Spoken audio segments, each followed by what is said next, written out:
Thank you very much for coming here. Before I start, a quick disclaimer.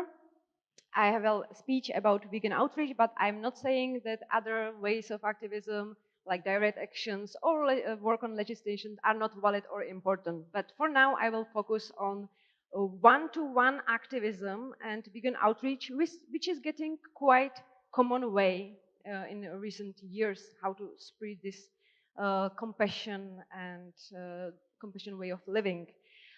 People who are new in a movement sometimes assume that once people learn about veganism and about what's going on in slaughterhouses, that they will start become vegans immediately. But unfortunately, the problem is that people in general do not like change their attitudes, behaviors, and especially if it's in contradiction with their deeply held attitudes and behavior which they are used to. But luckily, there are ways how we can help people think critically and critically about these problems and paradoxes in our interspecies relationships and help them change their consumer behavior. So I will share my experiences based on psychological research, based on workshops I was attending, and also based on my own experiences from face-to-face activism. So first, I will start with a little bit of theory. So first, I would like to introduce you so-called theory of minority influence. Minority influence theory, it was a reaction to theories which were about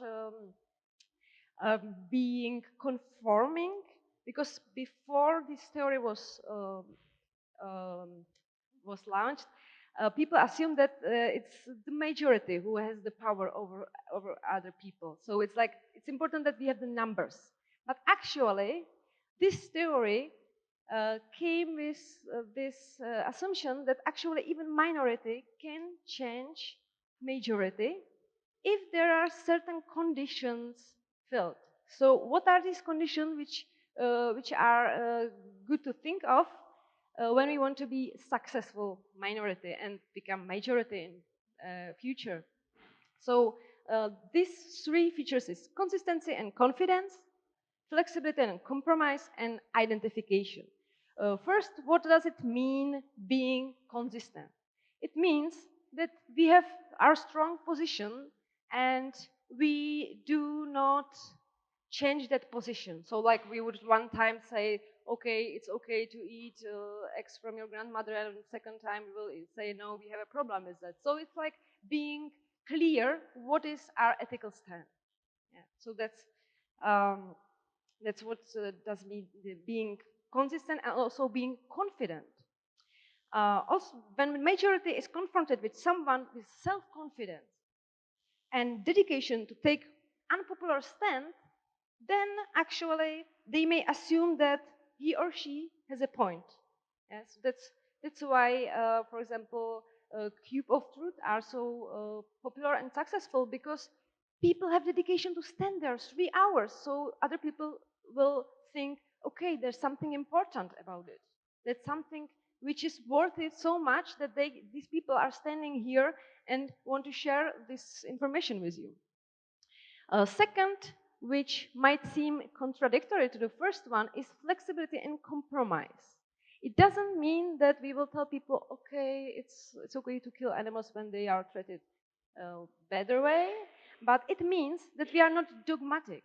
It means dogmatic thinking is, for example, saying that once some food is vegan, it means that it's automatically good thing, for example. But it's not every time true. Some vegan food can be harmful to environment and so on. So that's how to avoid dogmatic thinking, to admit that it's not just black and white. Also, dogmatic thinking will be like everybody on earth can be vegan immediately. So by admitting that, for example, Inuits or some people who are like living in conditions where it's not possible to be vegan, then it's okay for them not to be vegan. If they, of course, we can recommend them to move, but by admitting that veganism is the matter of choice when we have a when we have a choice, then we don't seem to be dogmatic but actually reasonable. And third is identification. People in general tend to identify with people who are similar to them. So, for example, men have tendency to identify with men, teenagers with teenagers, Asians with Asians, and so on. So, research indicates that if majority can identify with minority, then there is more probability that the majority will actually be open to what we are saying. So it is useful to appear as the people who are reasonable, uh, who are same as they are, that we are not different. What is also good to have on mind that there is this in-group and out-group dynamics, which means that people usually have tendency to see all vegans same, like we are hypersensitive, irrational, and so on, who want to impose their belief on others and so on. Those are like powerful way of carnism to discredit the vegan message by showing vegans in this way. So, but when we show that we are actually in the same type of people as they are, and that the vegan movement is based on the very same principle as other social justice movements, then we can be more successful. And people can actually feel that they can be part of it, that it's not like exclusive club just for somebody. Another theory which can be useful for us is theory of planned behavior. The theory of planned behavior says that attitudes toward a specific behavior combined with subjective norms and perceived control influence person actions. In other words, when we want people to change some behavior, or when people themselves want to change some behavior, then there are several steps. So first, for example, let's look at the example with jogging. So first, people need to have some attitudes toward the behavior, positive attitudes. So I'm for physical fitness, so positive attitudes toward that. Also, subjective norms, it means that people around you are actually okay with that behavior. So your neighbors are jogging too, or at least they are in favor of that. So they are like fans of jogging, even though they don't do it themselves. And perceived control, it means that people feel that they can do it, that it's not like too difficult to do that. Yeah? So it's always advised that people start jogging very, very short, short destination and so on. And then there must be behavior intention. So this decision, okay, I will start next week. So how can we apply that to vegan outreach? So first, there need to be some attitudes toward the behavior. So that's what we are trying in our vegan outreach. So we are spreading the message, how is it important to be conscious consumer, that animals matters, and so on. So first is the attitude, I'm a conscious consumer and I do not like contributing to animal death and suffering. So one would assume that it's enough, but actually it's not. There has to be also this second step, subjective norms, which means, okay, my friends are vegan too, or they are at least vegan allies. It means that they are like not against that idea. They do not have to be vegans, but at least they should be friendly toward that idea. And also, perceived control in this case means that I know the vegan options in my favorite supermarket restaurant. Yeah, or I know vegan recipes which are not so complicated. Yeah, so the person feels that he or she can do it. Yeah? So what we can do, share easy recipes, yeah, which are not made of like thousands of ingredients which you cannot find anywhere. But for example, when we do our food samplings, we have, for example, this very easy olive spreads, which is just olives, garlic, and it works perfectly. And people are amazed and like, okay, I will try it next week, or my birthday is coming, and so on. So that's good and useful to do it.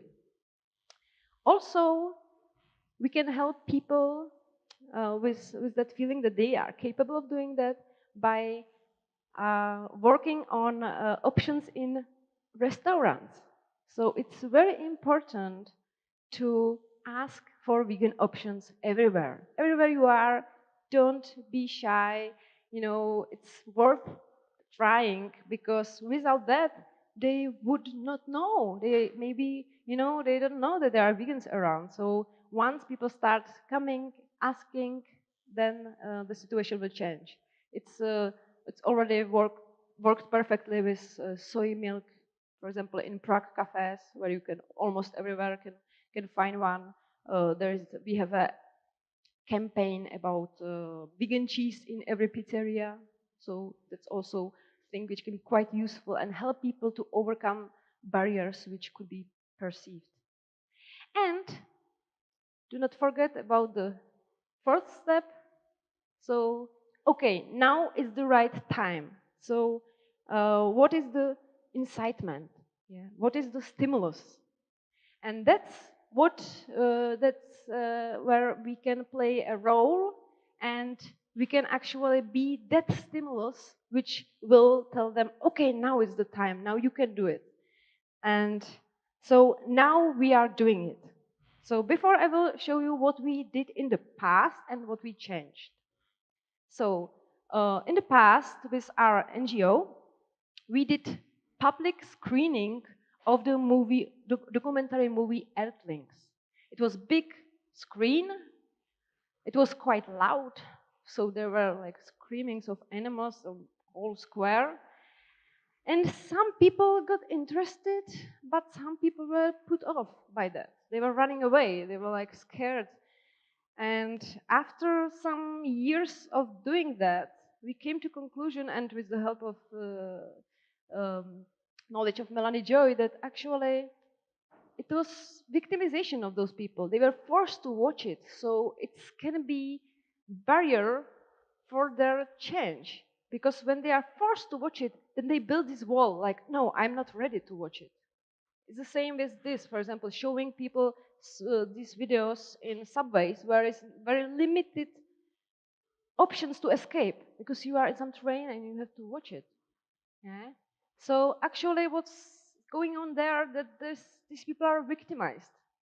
And the psychological reaction can be denial.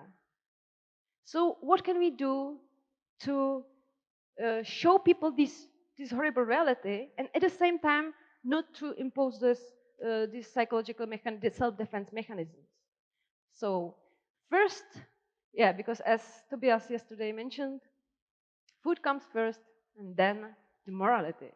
So what we did, we switched our technique, and because, yeah, before I will tell you what we did, just a few notes about this theory. Theory about planning behavior says that you have some attitude, then you have perceived control, and so on, and then you change. But sometimes, and it's quite often, that people first change their behavior and then change their attitudes. Yeah? So first they doing something, and after that they change their attitude, so they are in accordance with their behavior, because people do not want to experience what is in psychology called cognitive dissonance, this like disconnection between attitudes and behavior. So from this reason, it's quite reasonable to making things like vegan challenges. Yeah? Vegan challenge is it's asking people to go vegan for some limited amount of time, for 22 days. Or even you can ask them to have like vegan breakfast first, or like one day. You know, it's up to you what level you want. It's also depending on their level of knowledge.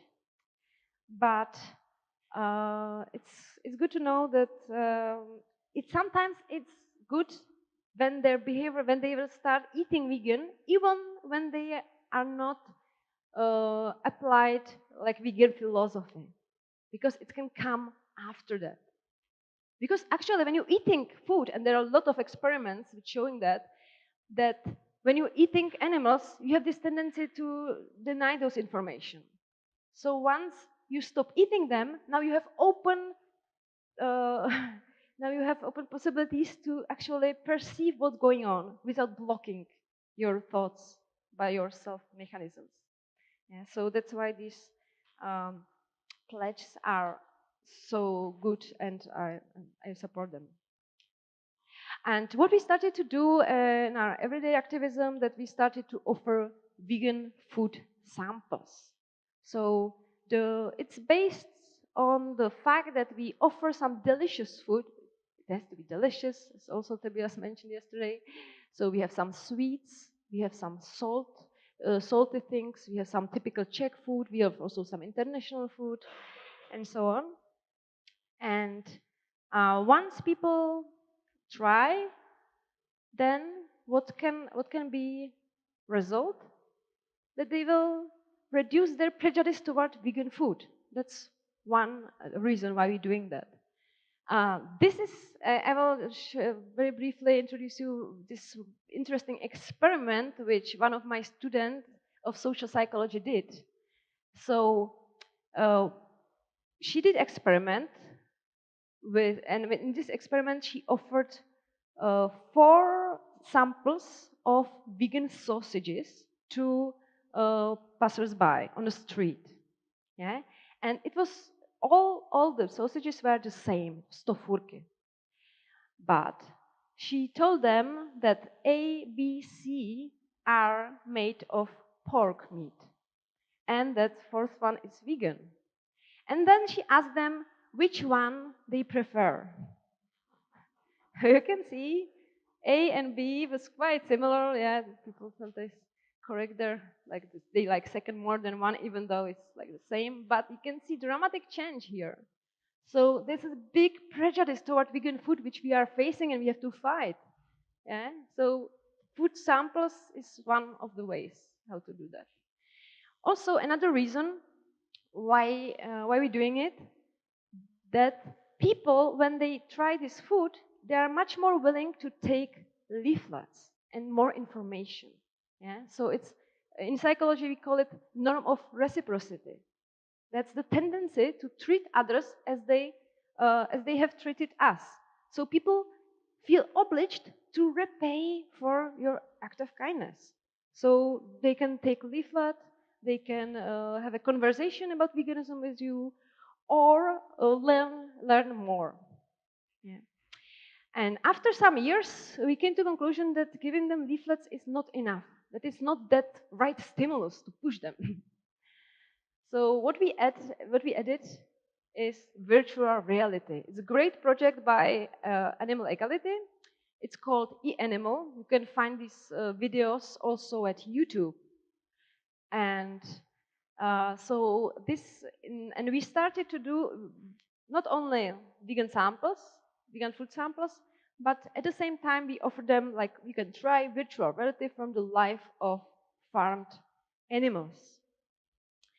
And it works great because people are quite curious about the technology. So even though they would have these psychological tendencies to not want to see it, they are curious about the technology.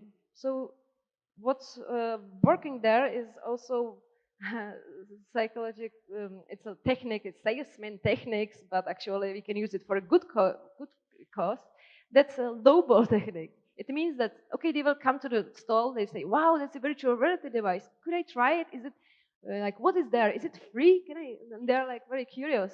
But they get informed, okay, you will see a life of farm animals, so we don't hide it. Yeah, we are actually honest with them, because otherwise it would be like you would lose their trust in us. So we tell them true, but once they are already there, they feel obliged. Okay, once I'm here, okay, I will try it. And sometimes they feel like this, like, okay, I have courage. I have, like, they have this, like, they take it as a challenge that they will go through it.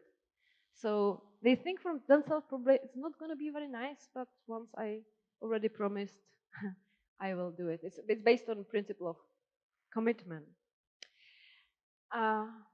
And another event I want to mention, which I also recently joined, is the Cube of Truth by Anonymous for the Voiceless. So Cube of Truth is peaceful, static demonstration which look like some theater performance. People standing there with laptops, they're showing the truth of factory farms and slaughterhouses. But what's the reason from our public screening of Earthlings that there is no sound of crying animals? There is actually very nice music in the background. So there is just videos. So people don't see it unless they come closer. So again, as with virtual reality, it's their choice to do it. They are not victimized. They are not forced to see it. Yeah. So and it's the different from the situation in a subway. Yeah. So they are curious. They come closer, and then once they are there, they just watch what's in there. Yeah. And it's not only about this, just watching the videos, because there are other people around in outreach which are trained to have friendly conversations with these people. Yeah. And they, the main technique is so-called Socratic dialogue. Socratic dialogue is an argument or series of arguments using the question and answer method, which is employed by Socrates in Plato's dialogue.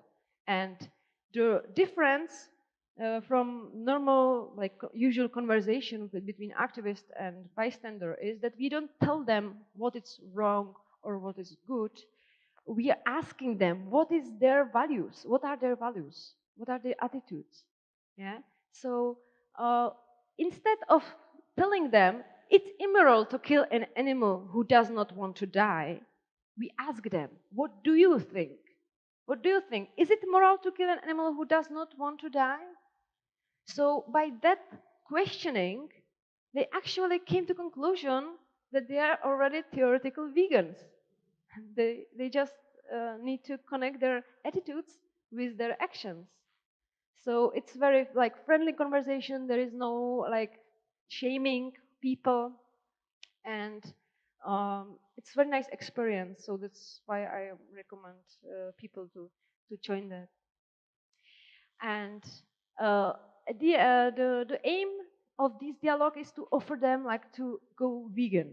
Yeah, so it's recommended like that this conversation ends like, okay, could you boycott those industries which you just saw, which you do not agree with? And people might say, okay, I might try it, some I might not, and so on. So the answers are various. And what I also want to mention are two also salesman techniques which we can be aware of, which are in place, and that's foot in the door technique and door in the face technique. So I will introduce those. So foot in the door, foot in the door is the technique where you have just like small request, but you assume that people will change eventually. So one of the parts which you can ask them, like, try to eat vegan just for 22 days, nothing more, or at least be a vegan ally, yeah, at least something. And what happened? Okay, that person will say, okay, that's not too much, and he will start self-identifying themselves as being person who cares for animals and doing something in favor of them. Yeah. So next time, those people you probably will do more. Yeah. So that's principle of consistency. They will start seeing themselves as people who care about animals or who are somehow agreeing with vegan message. And there's also another technique which is quite opposite, and that's door in the face. And that's when you tell them, okay, go vegan. It's important. It's a question of justice. And the reaction might be, okay, I will try, but sometimes they will like, oh, that's too much. But I will be vegetarian at least. Or I will reduce the amount of animal products. Yeah, so you might get chance because there is this principle of reciprocity. It's like you negotiate. Okay, I refuse to be vegan, but I feel that I should do something because they have some good points in argumentation. So these two techniques are in place, and it's good to know them, that it's not only one way how to like speak with people and how to help them change the behavior, so it's more in accordance with their attitudes. And now I would like to share with you a few tips from effective communications, which I learned from CEVA training, Center of Effective Vegan Advocacy. It's very brief, but at least some of the some of the tips which I found most important and most inspiring. So first tip is focus on form more than on content. So people usually like think about what they are saying, but not how they are saying. So it's also important to observe yourself. Like, what is your body position? Do you look in the people's eyes and so on? So do you look friendly? Are you smiling? Yeah, so those are things which is good to take in consideration, even though we have a tendency to just ignore that. Content is important as well. I'm not saying that it's just about the form. Content is important, so it's important to get educated about the thing. So you know what to answer when they will tell you, okay, but lions eat zebras and people are omnivores and so on and so on. So it's good to be educated so you are not surprised by something. Also, what's good, do not define the reality of other people. Don't tell them this is wrong, because people don't like to be persuaded. Tell them what's going on in slaughterhouses. Just describe it. It's enough, because people have attitudes which are usually compassion. People in general like animals, even though they have this like blocked feelings towards some of them. But when you openly speak about what's going on, when you're showing your honest emotions, they actually get it without you telling them what they should think about it. Yeah. So instead of like, that's what's going on in dairy industry, it's horrible. But instead of that, you tell, okay, this is going on. These babies are taken away from their mothers. They are killed after that. Just facts. And it can actually make more change than telling them what they should think. Also, trust in their kindness. Even though they seem like hopeless, always see that there is a hope for them to change. Yeah. So it's like, even I know people who used to be hunters and now they are vegans. So it's good to think about it. And also, what is useful, to admit your carnistic history and show that you are not perfect either. Show that you are a human being, that you are as they are, that you struggled with the same issues, that you had at first you didn't know what to cook, that you didn't know how to get the taste of meat you liked, but now you know and you can share with them this information and so on.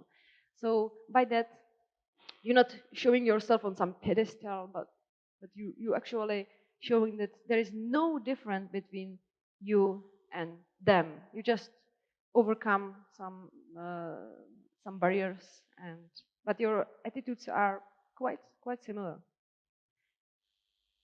And what is also important in communication is active listening. That's also a thing which people often forgetting. So what's good is to paraphrasing what people are saying. So when somebody is having dialogue with you, and you will repeat what, like, so you are saying, do I understand well that you mean, because it's helping you to understand their position, and at the same time they see that you care what they're saying. It's not just like you tell them things, but you actually want to have dialogue. It's not just somebody who is giving some moral advices. It should be 50-50. So let them speak and react to what they're saying. Do not interrupt them, even though they are very wrong sometimes. Even though you're like, oh, that's stupid, just let them finish the sentence and then calmly explain why you think it's not true. And also, what is good, to not winning arguments, because then the other person feeling that they lost the argument, and that's not feeling which makes somebody change. Sometimes, yes, I know people who like became vegans because they wanted to be right, but human minds often is tricky, and so it's much better to share your experience, showing your position, and try to connect with their core values. So think that it's not necessary to like change them, but just to connect with something which is already there. What is also useful is finding common ground with them.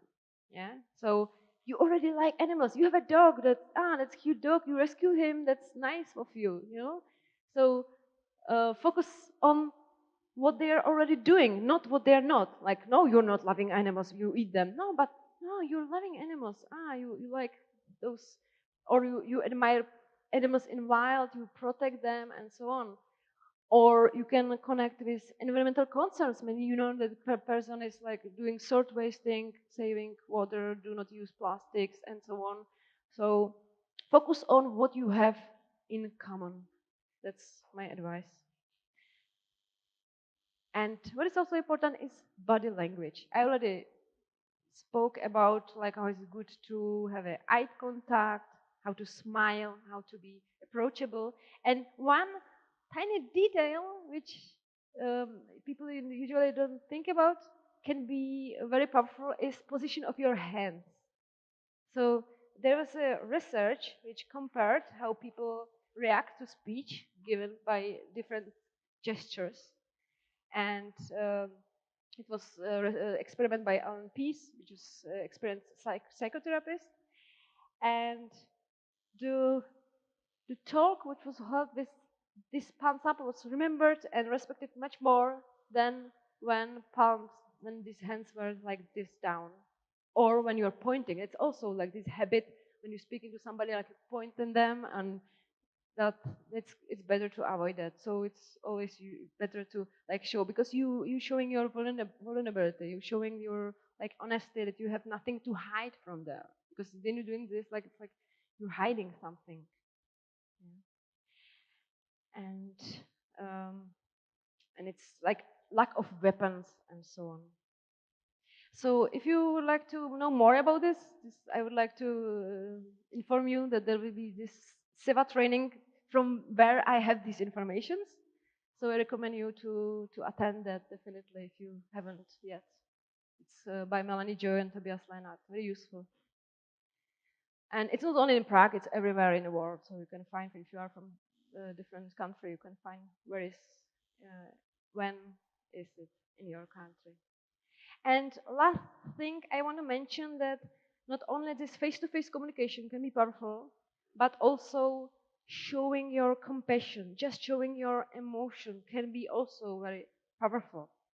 For example, this is getting very popular, safe movements vigils, which are near slaughterhouses, where people showing compassion toward those animals, at least some better side of human personality. And it's not for everybody. It's like it can be very like emotionally draining, and I wouldn't recommend it to everybody. If you feel like you can do it, do it.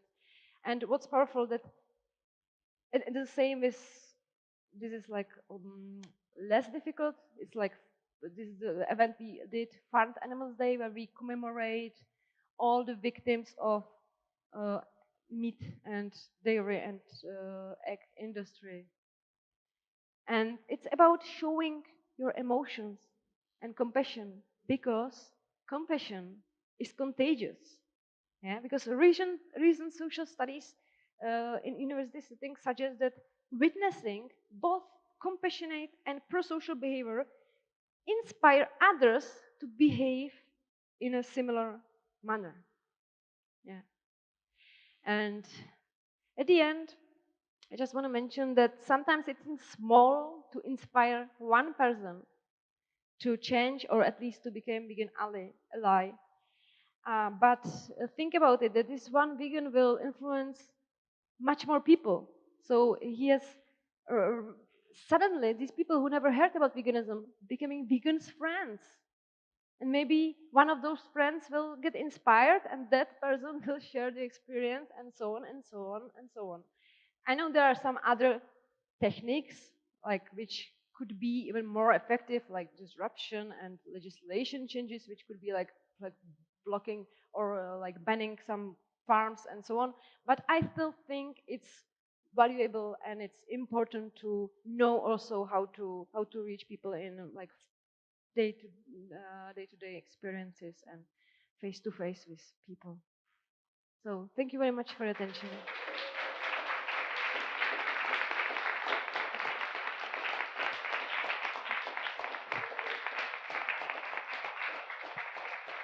So if you have any questions.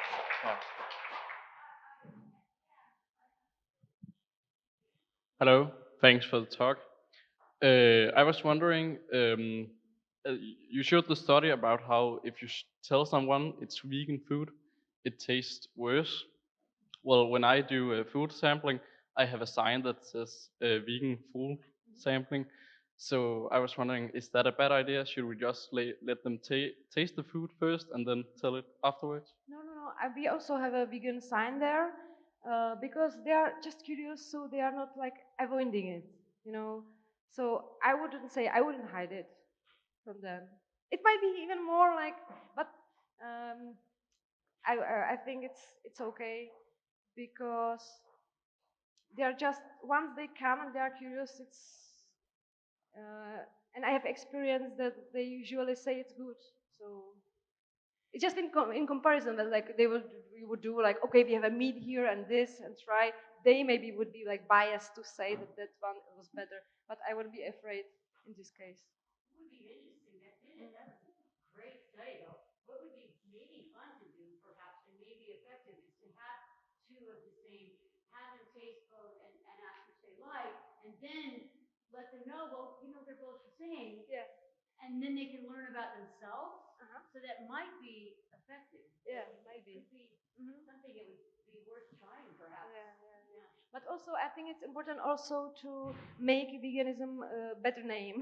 Yeah. So that by that we're helping because they connect their experience with something positive. So it's always balancing these two things. Like you said, make it delicious and make it look good. Yeah. Oh, sorry. Yeah. No, I think I'm done. But it would be fun to try that as an experiment, just to also again help people be aware of their own attitudes, and then to realize that, oh, maybe I have been judging perceiving differently based on what I assumed. So that could be in addition to what you do. I would love to try that sometime. Anyway.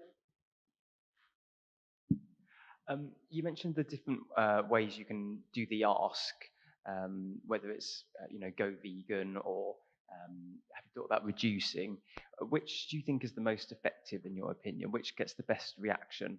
I think it depends on the persons and their level of like knowledge. Because some people, that they are open, so it's like it's okay to ask them to be vegan because they are already like vegetarian. They like know what to cook and so on. So I think it depends. You have to learn about that person a little bit. That's why it's good to let them speak, so you know what their level is, and then. How do you deal with trolls? I actually, well, when there are obvious trolls, that sometimes I just win the argument because I'm not about to change them. I'm not want to change them because when I convert vegan troll, the mechanistic troll, he became vegan troll, and that's we don't want to want to have, So I'm just making fun of them actually. I don't, and when they are too persistent, I just ask them to leave the stand because then, we don't have space for other people who actually are interested.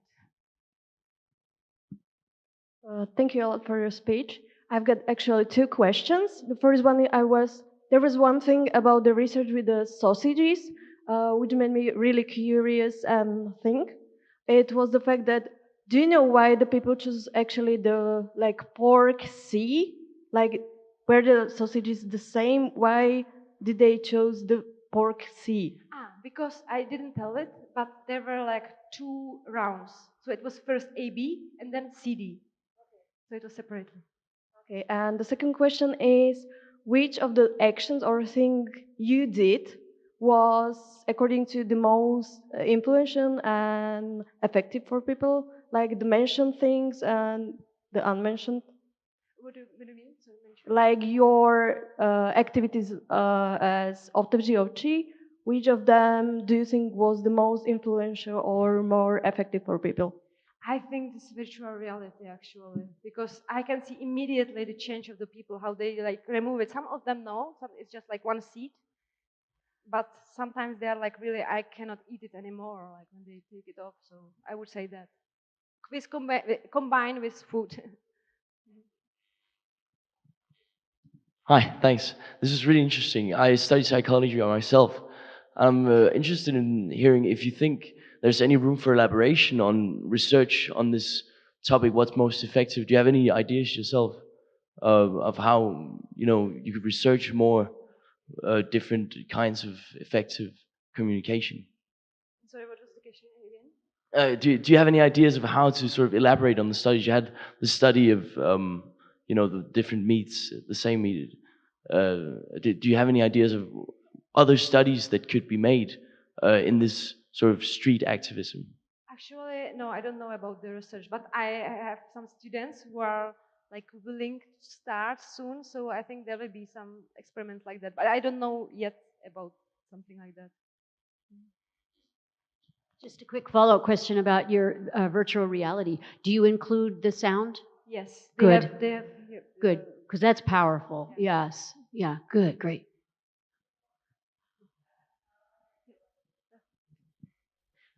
Thank you for your presentation. I would like to ask you about the foot in the door technique. I also think that it's a really good tool and it's useful. But my question is, if this foot in the door technique works, even if we at first make some small a small task to do, and then we don't say the person later, then we want to him to make bigger changes. If this work, also if we just ask for a small change and then we don't communicate further. I would say yes, because I think they will themselves start to be interested in those things. Because once they are define themselves as being somebody who did something, it could encourage them to try more. But it's better to ask them. So that's why it's so important to be activists. So we are everywhere, and we can be on every corner with our stalls and asking these requests. Yes, yeah. Thanks.